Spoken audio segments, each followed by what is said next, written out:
ഒരു വസ്തു തിരഞ്ഞെടുക്കാനായിട്ട് ശ്രദ്ധിക്കേണ്ട കാര്യങ്ങൾ വസ്തുവിന്റെ ഷേപ്പ് എന്താണെന്നുള്ള രീതിയിൽ നോക്കാം. ഈ വസ്തുവിന്റെ ചരിവ് ഏറ്റവും നല്ലത് എങ്ങോട്ടാണ്? ഒന്നുകിൽ കിഴക്കോട്ട് ചരിഞ്ഞിരിക്കണം, അല്ലെങ്കിൽ വടക്കോട്ട് ചരിഞ്ഞിരിക്കണം.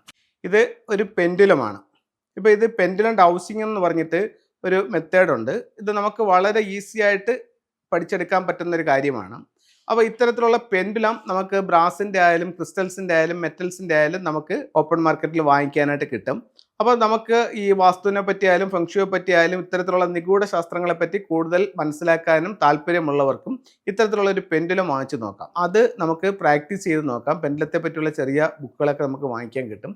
അപ്പോൾ ഇത് ഇത്തരത്തിലുള്ള ഒരു പെൻഡുലം എടുക്കുക. പെൻഡുലം എടുത്തിട്ട് മനസ്സ് ഏകാഗ്രമാക്കിക്കൊണ്ട് ഇപ്പം നിങ്ങളൊരു ലാൻഡിലേക്ക് കടന്ന് ചെല്ലുകയാണ്. ലാൻഡിലേക്ക് കടന്ന് ചെന്നിട്ട് നിങ്ങൾക്ക് തന്നെ സ്വയം ഒന്ന് പരീക്ഷിച്ച് നോക്കാം. ഇപ്പം ആദ്യമായിട്ട് തന്നെ ഈ ലാൻഡിൽ പോയി നിങ്ങൾ നിൽക്കല്, ഇത്തരത്തിലുള്ള പെൻഡുലം വാങ്ങിച്ചിട്ട് ഒത്തിരി പരീക്ഷണങ്ങൾ നടത്തി നിങ്ങൾ ഇതിനെപ്പറ്റി ഏകദേശം ഒരു ഐഡിയ കിട്ടിയതിന് ശേഷം മാത്രം ഇത് ചെയ്യുക. അപ്പം നിങ്ങളൊരു ലാൻഡ് വാങ്ങിച്ചു, ആ ലാൻഡിൽ ചെയ്യുക.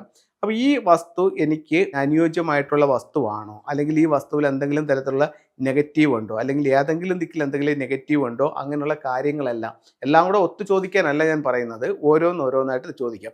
അപ്പോൾ ആ വസ്തുവിൽ ചെന്ന് നിന്നിട്ട് ഇങ്ങനെ ചോദിക്കുന്നു, ഈ വസ്തു വീട് വയ്ക്കാൻ അനുയോജ്യമായിട്ടുള്ളൊരു വസ്തുവാണോ എന്ന് ഇങ്ങനെ ചോദിച്ച് നമ്മൾ മനസ്സ് ഏകാഗ്രമാക്കി നിൽക്കുക. ഇവിടെ നമുക്ക് ചെയ്യേണ്ട ഒരു കാര്യം എന്ന് പറഞ്ഞാൽ, ഒരു കാരണവശാലും എനിക്ക് ഈ വസ്തു വേണം, എനിക്കിത് വേണം, ഇത് കൊള്ളാം, എനിക്ക് വേണം എന്നുള്ളൊരു മൈൻഡ് സെറ്റ് ഉണ്ടാവരുത്. അങ്ങനെയാണെന്നുണ്ടെങ്കിൽ നമ്മുടെ മനസ്സ് ചിന്തിക്കുന്ന സ്ഥലത്തേക്ക് ഈ പെൻഡുലം മൂവ് ചെയ്യും.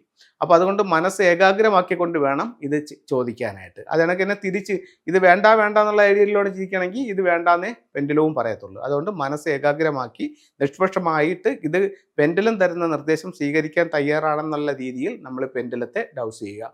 അപ്പോൾ നമുക്ക് ഇത് അനുയോജ്യമായിട്ടുള്ളതാണെങ്കിൽ, ഇനിയിപ്പോൾ ഞാനത് സ്വയം കറക്കാൻ പോവുകയാണ്, ഇത് ഞാൻ തന്നെത്താൻ പിടിച്ച് കറക്കുന്നതാണ്. ഈ രീതിയിൽ ക്ലോക്ക് വൈസിൽ അത് കറങ്ങും. പെൻഡുലം കറങ്ങിയതല്ല, ഞാൻ പിടിച്ച് കറക്കിയതാണ്. പക്ഷേ യഥാർത്ഥത്തിൽ ഇതുപോലെ പെൻഡുലം റീഡ് ചെയ്യും. നമ്മൾ കുറച്ച് സമയമെടുക്കണം. അത്രയും ഒരു സമയം നമുക്കിവിടെ ഇല്ലാത്തത് കൊണ്ടാണ് ഞാനിത് സ്വയം പിടിച്ച് കറക്കുന്നത്. അതേപോലെ തന്നെ ഇത് നെഗറ്റീവായിട്ടുള്ള വസ്തുവാണെങ്കിൽ, ഇപ്പോൾ നമ്മളൊരു മൊബൈൽ ഫോൺ നിങ്ങൾക്ക് പരിശോധിക്കാൻ ഏറ്റവും നല്ല രണ്ട് കാരണങ്ങളെന്ന് പറയുന്നത്, ഒന്ന് നമ്മളുടെ ഒരു നാണയം എടുത്ത് ഒരു ടേബിളിൻ്റെ മുകളിൽ വെച്ചിട്ട് അതിൻ്റെ മുകളിൽ നമ്മളിതിങ്ങനെ പിടിക്കുകയാണെങ്കിൽ ഇതിങ്ങനെ ക്ലോക്ക് വൈസിൽ കറങ്ങും. കാരണം എന്താണ്? അത് പോസിറ്റീവാണ്. അതേസമയം നമ്മുടെ കയ്യിലിരിക്കുന്ന മൊബൈൽ ഫോൺ എടുത്ത് വെച്ചിട്ട് അതിൻ്റെ മുകളിലാണ് പെൻഡുലം വെച്ച് പിടിക്കുന്നതെന്നുണ്ടെങ്കിൽ ഇത് ആൻറ്റി ക്ലോക്ക് വൈസിലായിരിക്കും കറങ്ങുന്നത്. കാരണം അത് നെഗറ്റീവാണ്. ഇങ്ങനെ ഒരു പോസിറ്റീവായിട്ടും നെഗറ്റീവായിട്ടുള്ള വസ്തുക്കളെ നിങ്ങൾക്ക് തിരിച്ചറിയാനായിട്ട് സാധിക്കുന്നതാണ്. ഇത് നിങ്ങളുമായിട്ടൊന്ന് ഷെയർ ചെയ്തെന്ന് പറഞ്ഞു കഴിഞ്ഞാൽ, നിങ്ങളൊരു പുതിയ ഭൂമി വാങ്ങിക്കാനായിട്ട് പോകുമ്പോൾ അത് നിങ്ങൾക്ക് തന്നെ ഒന്ന് മനസ്സിലാക്കണമെങ്കിൽ ഇത്തരത്തിൽ ചെയ്യാൻ പറ്റും. പക്ഷേ നിങ്ങൾക്കിത് ഒരു കറക്റ്റ് ഇത് കിട്ടിയില്ല എന്നുണ്ടെങ്കിൽ നിങ്ങൾക്ക് ഇത് ചെയ്യേണ്ട, നിങ്ങൾ ഒരു കൺസൾട്ടിനെ തേടുന്നത് നല്ലതായിരിക്കും. അപ്പോൾ പെൻഡുലത്തെ പറ്റി പറഞ്ഞപ്പോൾ ഞാൻ അതിനും കൂടെ ഒന്ന് സൂചിപ്പിച്ചതേ ഉള്ളൂ. ഒരു വസ്തു തിരഞ്ഞെടുക്കാനായിട്ട് ശ്രദ്ധിക്കേണ്ട കാര്യങ്ങൾ, ആദ്യം നമ്മൾ ആ പെൻഡുലം ഉപയോഗിച്ചുകൊണ്ട് ഈ ഭൂമി കൊള്ളാമോ ഇല്ലയോ എന്നൊന്ന് സ്വയം മനസ്സിലാക്കാം. രണ്ടാമത്തത് വസ്തുവിൻ്റെ ഷേപ്പ് എന്താണെന്നുള്ള രീതിയിൽ നോക്കാം. മൂന്നാമത്തത് ഈ വസ്തുവിൻ്റെ ചരിവ് എങ്ങോട്ടാണെന്ന് നോക്കാം. ചരിവ് നല്ലത് എങ്ങോട്ടാണ്?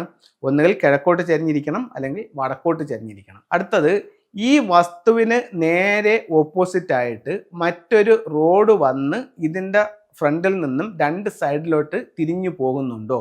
അതായത് ടി റോഡ് എന്ന് പറയും. അത്തരത്തിലുള്ള ഒരു ടി റോഡ് ഉണ്ടോ എന്ന് നോക്കണം. അപ്പോൾ ഇത്തരം കാര്യങ്ങൾ നമ്മളൊന്ന് ശ്രദ്ധിക്കണം. അത് കഴിഞ്ഞിട്ട് ഈ വസ്തുവിൽ നിലവിൽ എന്തെങ്കിലും കിണറുണ്ടോ? കിണറുണ്ടെങ്കിൽ അതിൻ്റെ സ്ഥാനം ഏതാണ്? അതിന് ഏറ്റവും ഉത്തമമായിട്ടുള്ള സ്ഥാനം എന്ന് പറയുന്നത് വടക്ക് കിഴക്കെന്ന് പറയുന്ന ഈശാന കോണാണ്. അപ്പോൾ ആ ഈശാന കോണിൽ കിണർ വന്നിട്ടുണ്ടോ എന്ന് നോക്കണം.